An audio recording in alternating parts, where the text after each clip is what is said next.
Our speaker, Bill Orr, is sitting. You can see him. He's an Emeritus Geology professor from the University of Oregon in Eugene, where he joined the Geology faculty in 1967. He was also the longtime director of the Condon Collection at the Museum of Natural and Cultural History at the University of Oregon. He has geology degrees from Oklahoma, California, and a PhD from Michigan State. With his wife Elizabeth, and that's not Elizabeth with him, that's Sheila Alfson. This is her office he's sitting in. Anyway, with his wife Elizabeth, he's the author of several books, including Oregon Geology, Oregon Fossils, and Geology of the Pacific Northwest, which is recently out in its 3rd edition. Today, Bill will be speaking about the close relationship between Oregon's superb fossil record and its volcanic overprint. So take it away, Bill.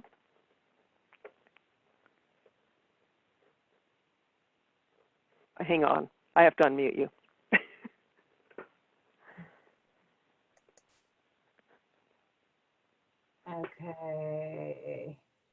Okay. Can everybody see that? Yes. Okay. Okay, I'm going to let Bill take it away. Okay. In my salad days, when I first came to Oregon, I had a pretty good job in Washington, at least in my consideration. But I applied for the job at Eugene, marginally interested, and I got the job. And it was kind of interesting how that came about because it relates to what I'm going to talk about today. At that time, in the late 60s, the Department of Geology in Eugene was overrun by geochemists and hard rock people because we were also awash in money, literally, awash in money from NASA. NASA was doling out money on what we call signature grants, where you just sign your name and the checks came. So all these geochemists were listening to, they had a lot of candidates for the job that I eventually got. And when I talked, I didn't talk about, I'm a paleontologist, but I didn't talk about taxonomy or stratigraphy or anything like that. I talked about something I was interested in, and that was in the calcium carbonate lattice, frequently in particularly organisms in warm water, in biological systems from warm water, corals and clams and snails. There, a lot of times the calcium, the ion will be substituted, the organism will substitute magnesium or strontium because the latter two are about the same ionic radius as calcium. And so a lot of the tropical organisms are more or less contaminated with a certain amount of, it's a trace amount, but it's significant. You can measure it. The organisms at high latitudes, cold water organisms, on the other hand, were pristine calcite, no contaminants from strontium or mag. And I was interested in this, and I was using some instruments. And so these geochemists thought that I was a kind of a closet geochemist and not a paleontologist. I was hard to teach paleontology, oceanography, and historical geology, but I got the job. And then much to their chagrin, I turned out to be a out-and-out paleontologist. So I want to talk about what we call Oregon's checkered past. Okay. And here, let me, okay. Okay. I want the pointer. Yeah. Okay. All right. So what happened when I came to Oregon? For the first years I was there, I considered volcanic rocks and the tectonics and earthquakes and things like that. Volcanic rocks were what I considered kind of an annoying overprint that hid the fossils from me. They were entombed in this volcanic ash, but I never thought much about the volcanic aspects of Oregon, just as an aside. So we start out by talking about, this is in one of the books I wrote, Oregon has 9, or depending on how you want to count them, if you want to divide the Cascades into Western and High Cascade, 9 or 10 physiographic provinces. Each one of these areas, that's one of the reasons it's nice to teach here, has a different geologic history and a unique fossil record. Every one of these areas. So you step from one of them to the other, you got different rocks and also different fossils. The thing that makes Oregon geologic record, its fossil record, so astonishing, so good, is that, first of all, is the quality. The fossils here are beautifully preserved in volcanic ash. The quality of the fossils themselves is high. The quantity, every province, some more than others, but every province yields fossils of some description. And those fossils will tell you the age of the rock and the environment that the fossils are entombed in. So the quality and quantity are quite high in this state. Also, the record is almost complete. You can't find the record in any one place, but if you pick up all the pieces and sheets of paper, you can make almost a complete uninterrupted record of the tertiary and parts of the Mesozoic from our fossil record.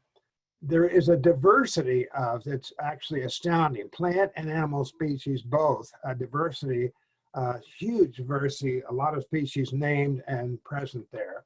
Finally, what we call the taxonomic range, we get entire food chains, entire food pyramids, and so forth. Food complexes are represented. We get all the players from the top carnivore right on down to the producers at the very bottom. So it's a really remarkable fossil record, in my opinion, and I've looked at a lot of fossils.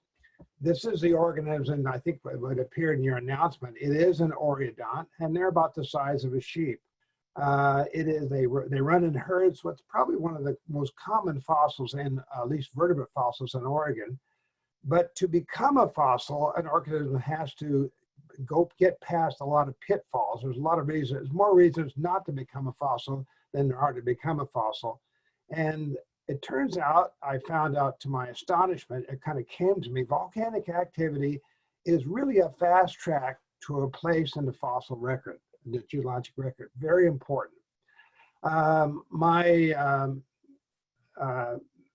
Not mentor, he died at the end of the turn of the century, but Condon was our first professional geologist, and he understood this relationship between the fossil record and the volcanic past. He had put it together. He wrote a book, The Two Islands, and he didn't know what he was talking about, but he talked about these accreted terrains, these exotic fossils, but he was able to associate the volcanic history as an entombing medium to the fossils themselves. This is something that took me over 10 years to figure out, but I did. I figured it out a little bit a while back. All right, one of the classic areas of fossil-bearing rocks in the state is the John Day Formation over in the eastern part of the state in the rain shadow of the Cascades. And the John Day Formation has a wonderful variety of not only plants, but animals and volcanic terrains. So if we look at some of these aspects, volcanic terrains, up at the top here, we've got a basalt flow, which is part of the Columbia River basalts. We got volcanic ash here, this pink and that kind of greenish. This is a kind of a decayed volcanic ash, which is rich in fossil vertebrates and plants. Then we've got some other things here. We've got an ash flow, or you may call it a nuée or something like that. The Picture-gorge ignimbrite, you can see it right across here, which is a volcanic unit. It doesn't preserve fossils, but it's kind of important. And then down below the whole thing, below the John Day, which is Oligocene and Miocene, we have the Eocene Clarno Formation, which has these volcanic mud flows, or what we call lahars, also highly fossiliferous, rich in fossils, and a wonderful part of the geologic story of Oregon. Classic area over in the John Day Basin. All right, so when you have a flood basalt, like the Columbia River Basalt Group, it is a rather low viscosity, kind of a runny lava. And the first thing these things do is that they take over the stream valleys, and they fill up the stream valleys, and they kind of flatten out the topography. So you got kind of what amounts to a little step toe sticking up here above the volcanics. But you can see that these valleys down here have been filled up with layer upon layer of basalt. So the basalt actually changes the topography. It doesn't flatten it out completely. We still have hills over here, but it makes a lot of plateaus. And then what it does, the most important thing it does, it interrupts the fluvial system. The stream flow is interrupted. That's one of the most crucial aspects. If you look at some lava flows, this is a little Pohohe flow in Hawaii. At the end of World War II, 1946, my father was stationed at Pearl Harbor, Hickam Field area, and we spent about 4 or 5 years there. So I didn't get inspired to do geology at that time, but it was an interesting experience. But anyway, we have a stream valley here, which has been, we had a flow of Pohohoi lava, and the lava flows in. You can see a stone here, right in here, which has got a veneer of about a centimeter thick layer of this lava on top of it. The lava flows in, it flows for a while, and then it flows out. So you can see how high up it wet the sides of the stream, but the Pohohoi lava is quite fluid, and it flows in and then disappears. The one that does the dirty work, as far as I'm concerned, are the flows. This is one in the Cascades, and you can see an old stream valley which has been completely usurped. This is the nose of the flow down here by this blocky, chunky flow, and that interrupts the stream. The stream for a while flows through it, but eventually it plugs it, and when it finishes plugging it, you'll start having standing water. If you have standing water, like here's the end of the flow, this is again up in the Cascades. This flow is only about, I don't know, 5,000 to 7,000 years, relatively young. But if you have standing water, it will first attract the animals and plants, and then it will ultimately entomb them. None of us make it out of this thing alive, and so you're going to be buried somewhere. This is where they wind up. The lava creates the water body, it traps the stream, interrupts the stream, and then the organisms, they come there. This is a good environment, but then they're also entombed in some of these layers. And if you look at the most famous lava flow we have, it's the Columbia River Basalt Group of Middle Miocene age. And only a few years ago, we keep annexing more and more and more parts to the Columbia River lava. So we just a few years ago, between I think the fifth and sixth edition of Oregon Geology, the Steens basalt, which is a whole southeastern corner of the state, was annexed to the Columbia River lavas. And again, these things go right in. They go as far south as Salem and the Willamette Valley. You see them up in Washington. You see them over on the coast. And they had to have gone through the Coast Range to wind up down here along the coast. Go down by Seal Rock. Tremendously extensive. 5 states are partially covered. California, Nevada, Oregon, Idaho, Washington are partially covered by this incredibly large lava flow. All right, so when it flows out like this, it interrupts the streams, and it also blocks, and you get these water bodies. One of the most famous of these, this area here, this is Wyoming over here. So we're looking at southern Idaho. So this big smile thing here is the Snake River Plain, which comes in off of Wyoming, goes down through Pocatello, goes up in here.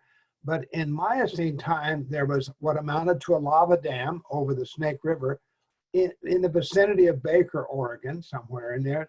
And the result of that was a huge lake that we call Lake Idaho, appropriately, because most of it's in Idaho. But we have arms of that lake coming down into southeastern Oregon, what we call the Rome beds. We can see the arms of these lakes, and it's a wonderful repository for fossils, Lake Idaho.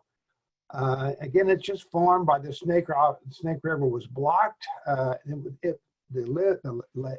lake was there for a long time, so it bears a lot of sediments and also bears a lot of fossils, plants and animals. Started out, it was blocked by a lava dam, and it is very highly fossiliferous. So if you look at some of these things like the Rome beds, if you haven't been there, you need to go there. It should be on your bucket list. In the southeast corner, when you see these very fine, laminated, perfectly flat beds with no attitude at all, as I said, a dead gateway to the lacustrine origin. It's also a marvelous repository for fossils of every description, plants as well as animals.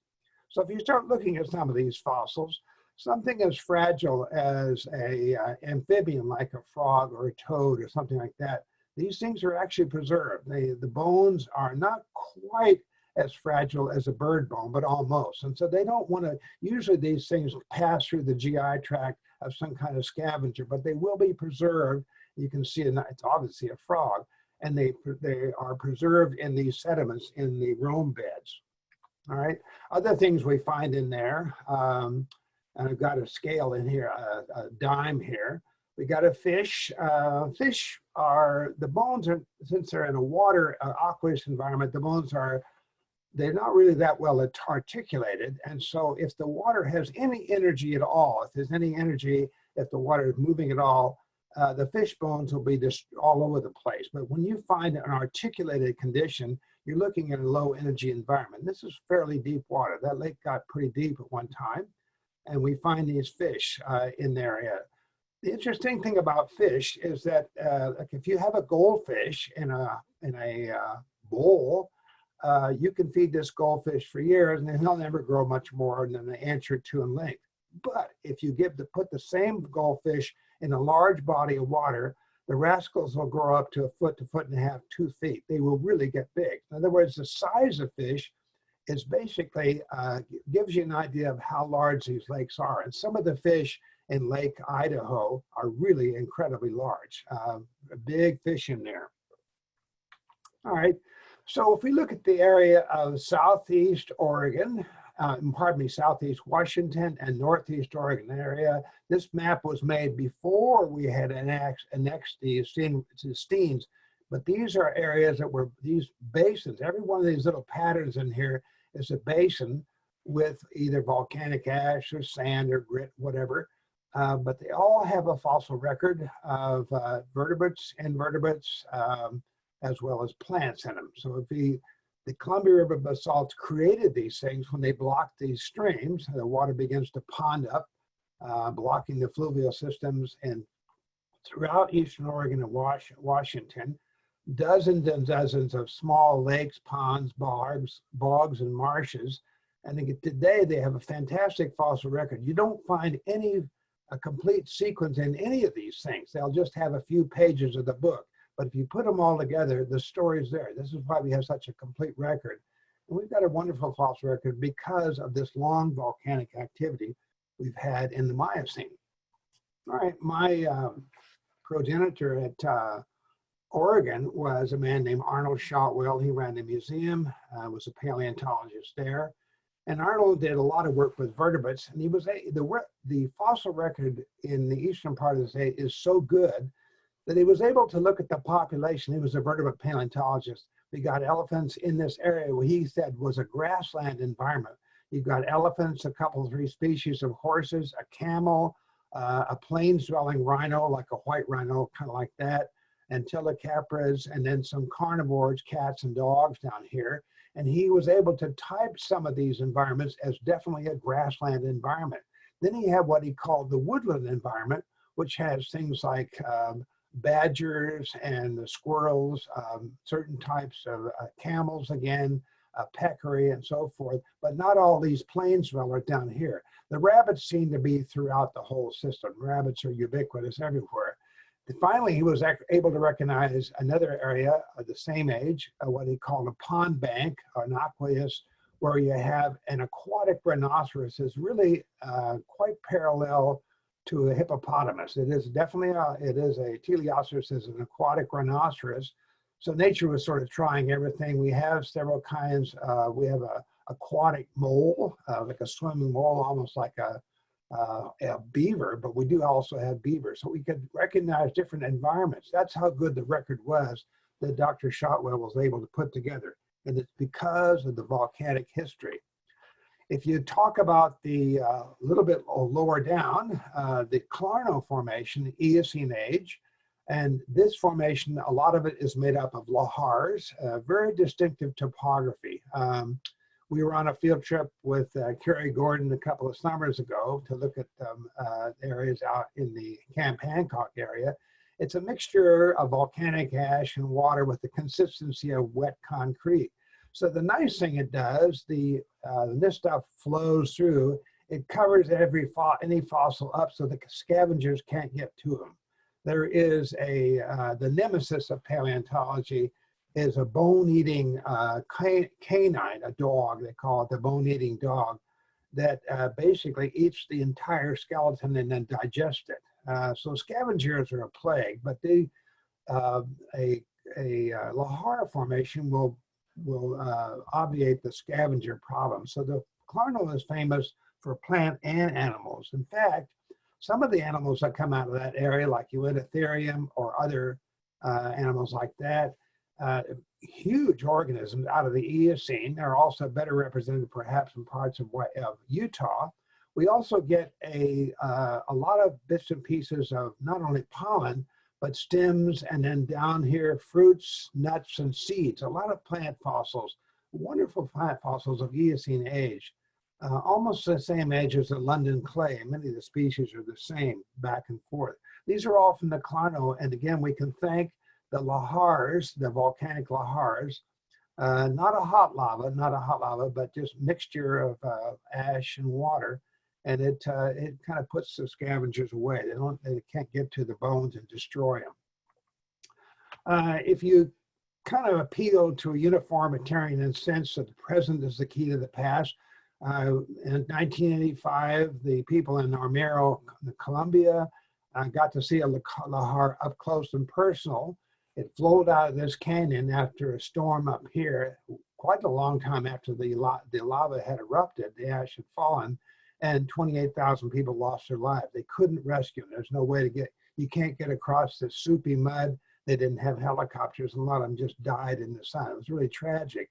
But these things create a tremendous environment for fossilization.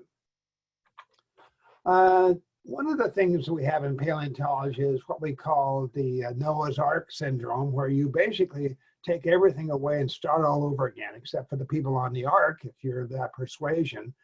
There's a place in Russia called the Siberian Traps. We only got into those at the end of the Cold War. It's a huge lava flow out here in the middle of what was at that time the USSR, Russia, called the Siberian Traps, or the basalt.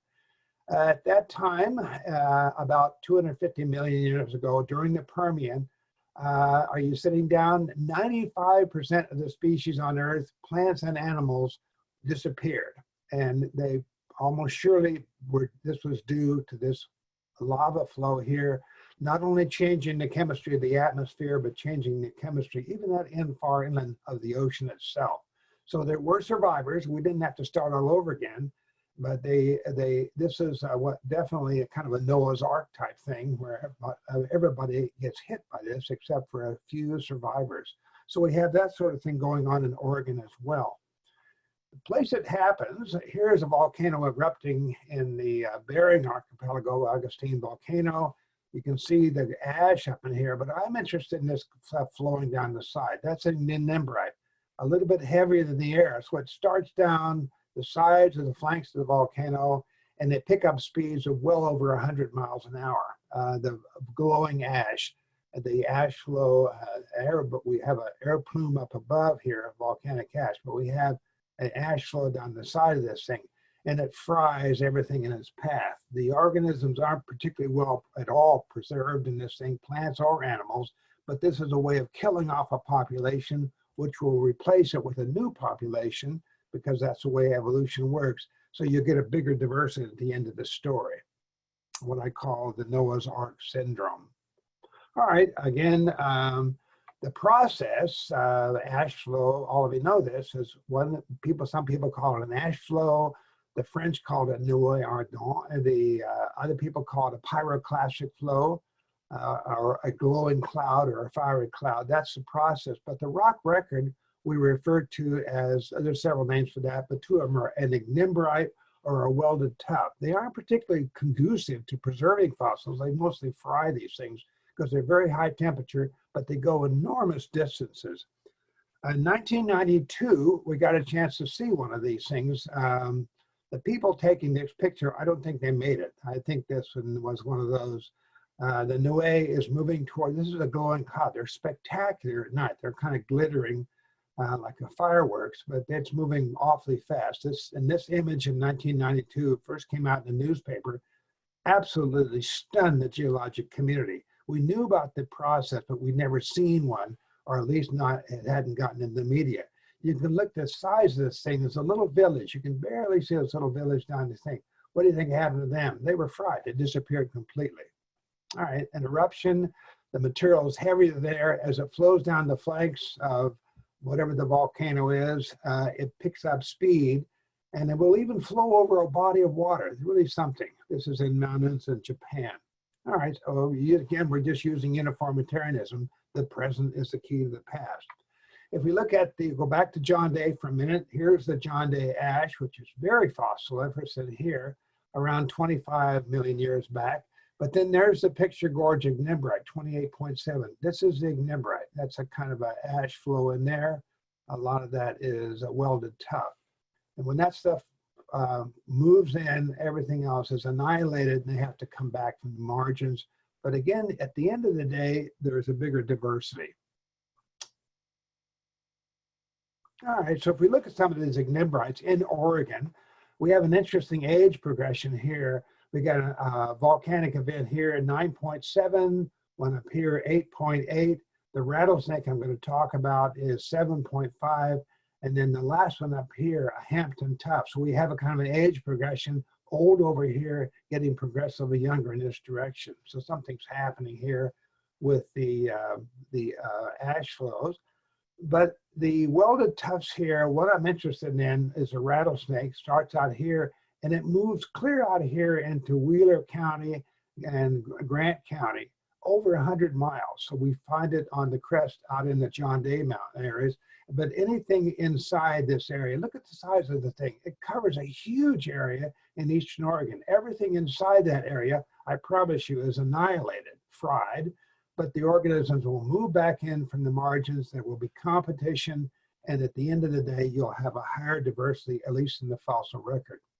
Welded tuff in Eastern Oregon.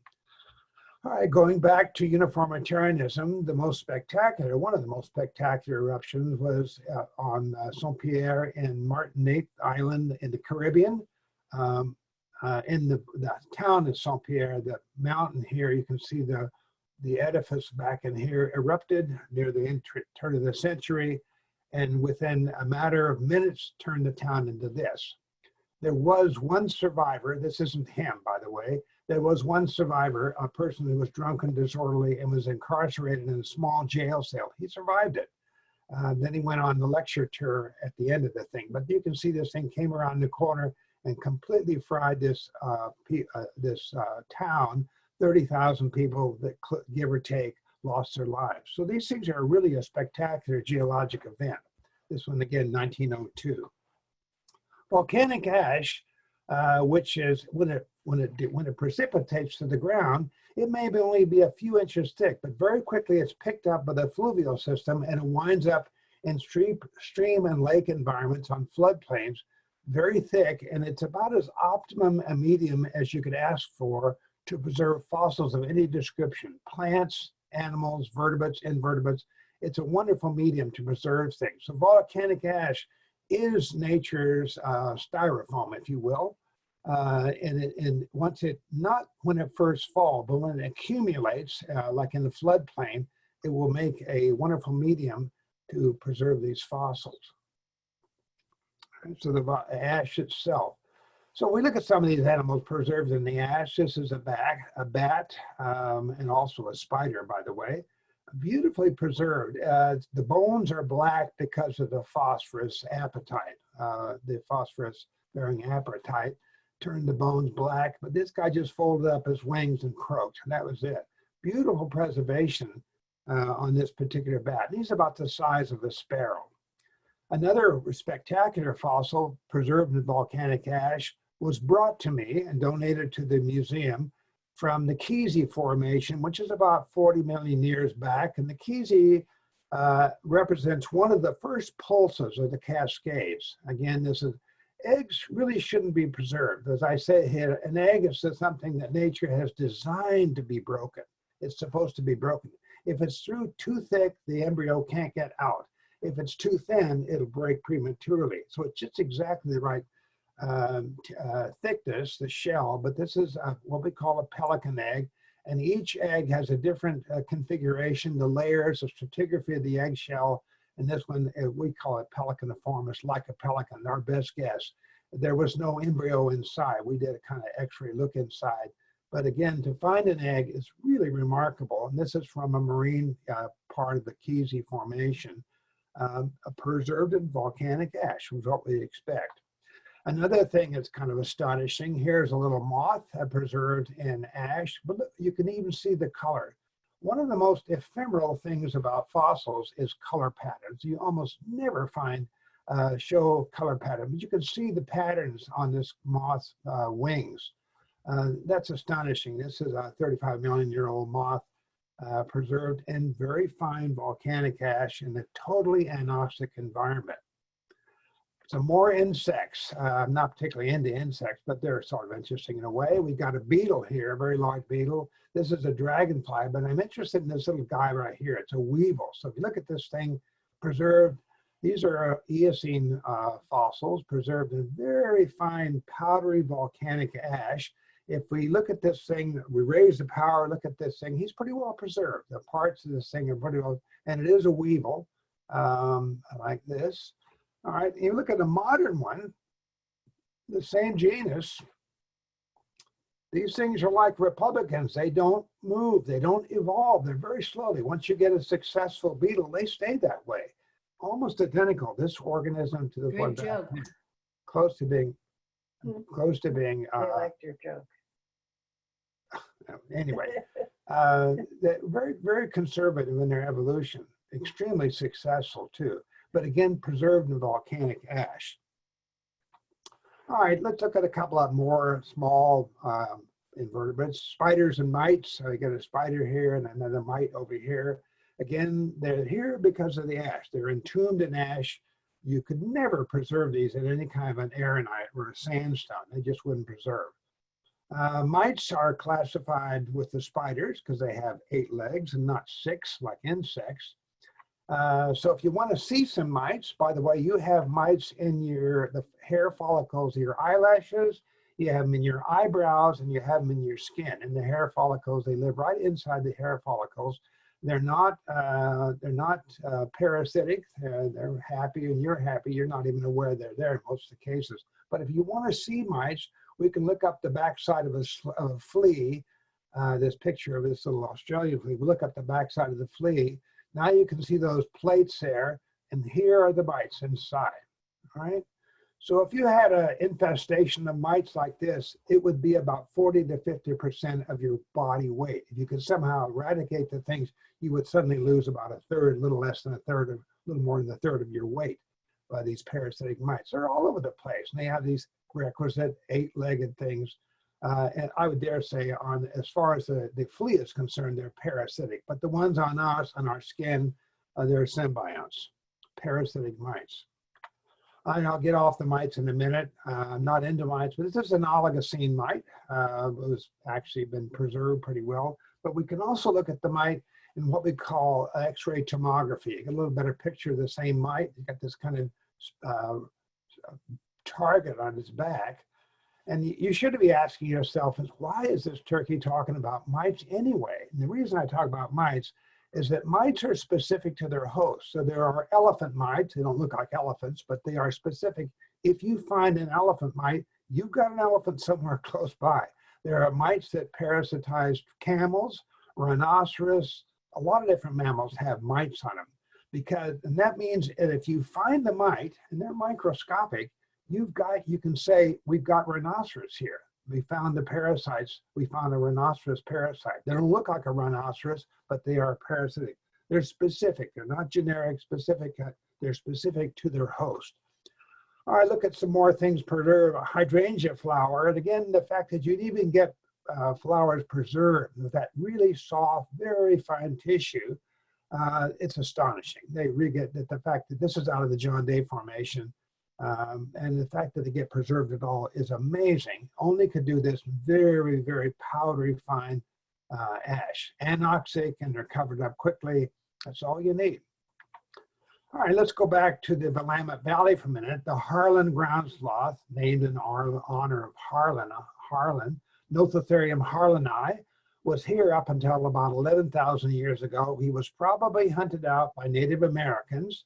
They're about 9 feet tall. They could reach that far, big claws. They eat roots and so forth, and they weighed about 3,000 pounds or 1.5 tons, something like that. They're solitary animals. You don't find them in gangs, but they were around, and we find them in the Pleistocene here in the valley as late as 11,000 years ago.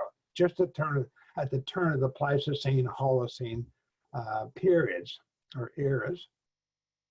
So if you take the Harlan ground sloth and look at him, the bones, if we had the entire skeleton, we would call this taxial, the whole skeleton.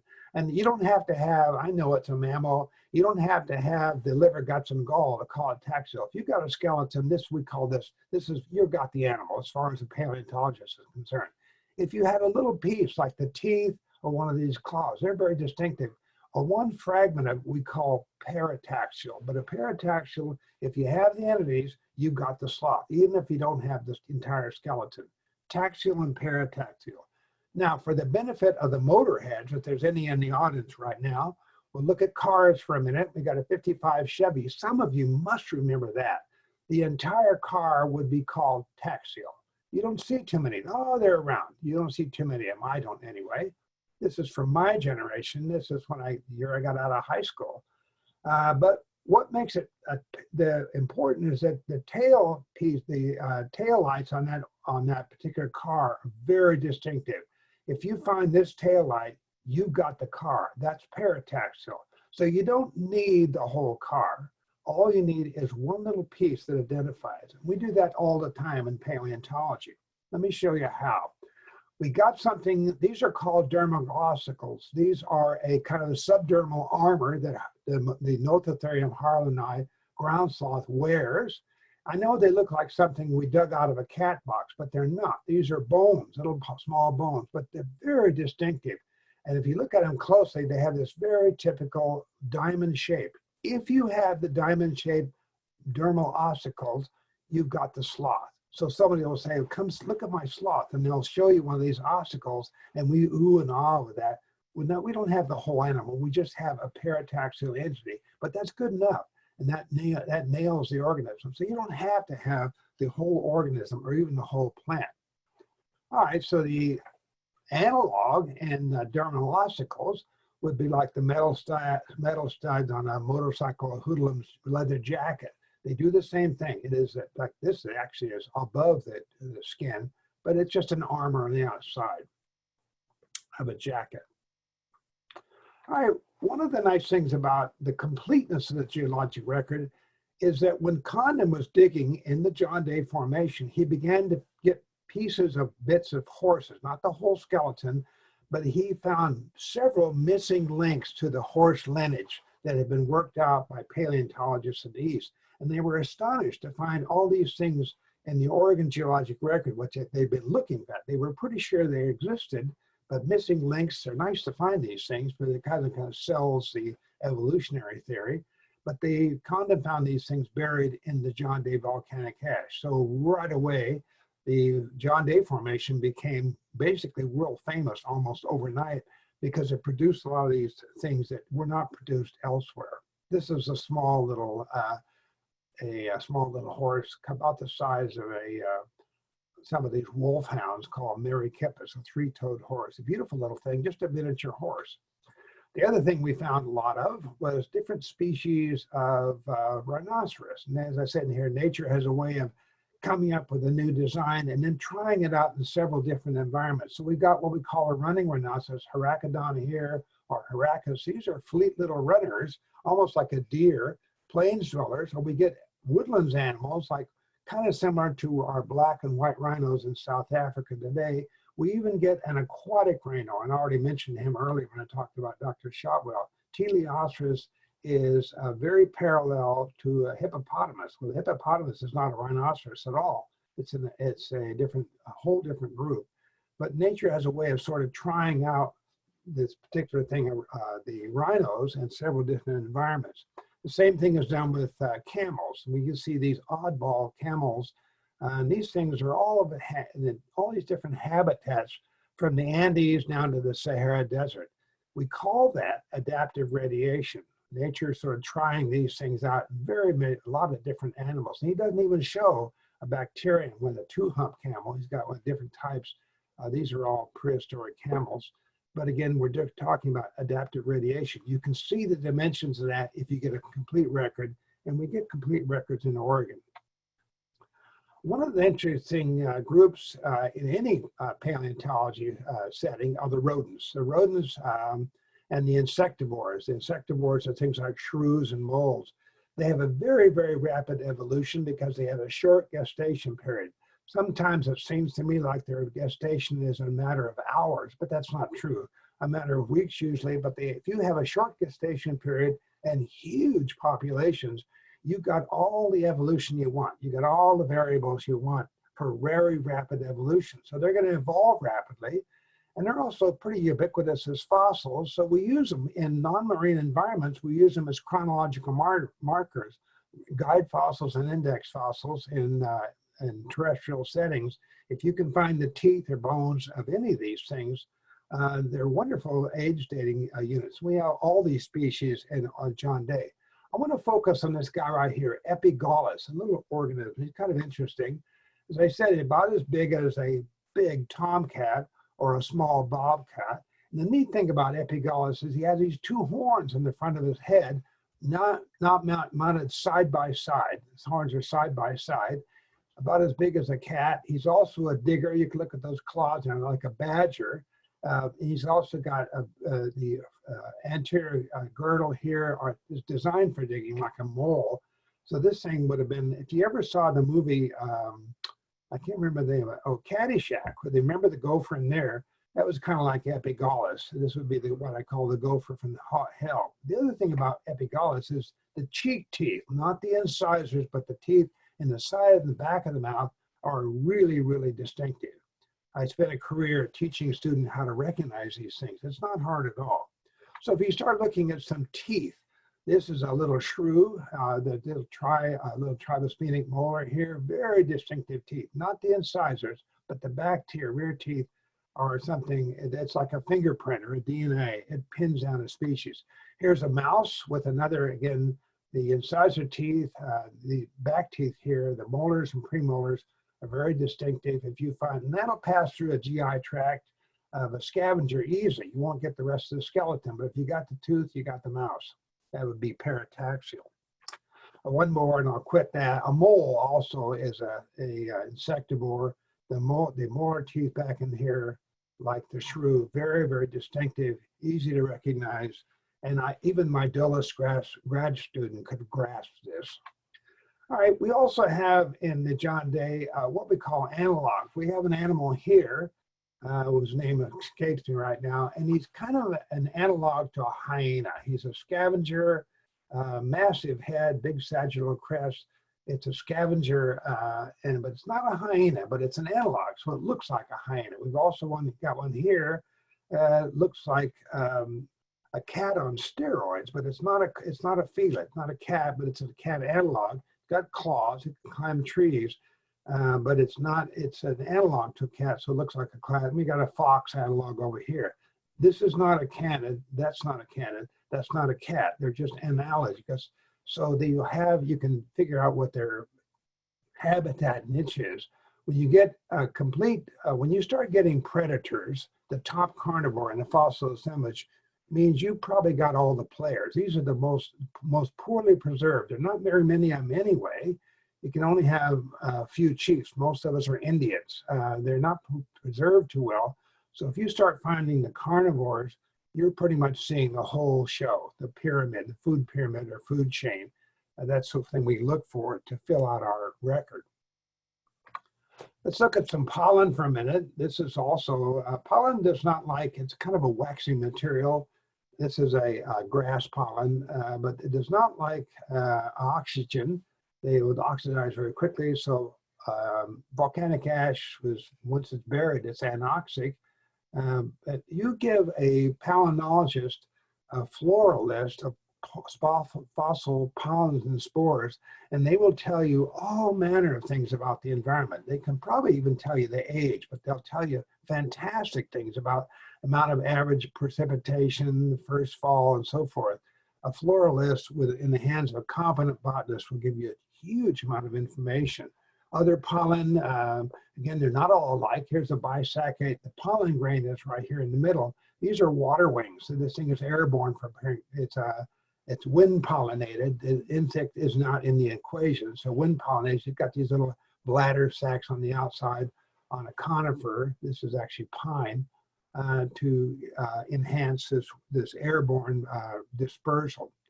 Finally, something like an alder. Again, they all look different. Not hard to identify what we call, there's a tube, a hole for the pollen tube, and it's tripore, easy to recognize. Alder here.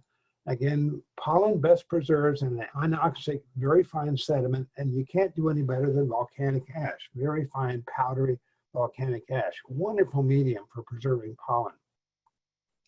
All right, so to get close to the end here, then we have this process to the magic of plate tectonics, or you're going to call it continental drift, that's okay.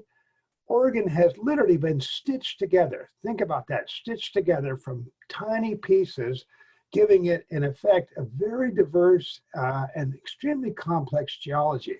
A lot of different stratigraphic sequences and a lot of different kinds of fossils. So fossil have been writing these exotic fossils. I said exotic, I didn't say erotic. Exotic fossils have been riding these plates over from somewhere to the west of us, we call terrains, and we can trace those plates back to areas in southern China, Timor, Japan, and Australia, and other places in the Far East, or what we call the Far East, or to our southwest.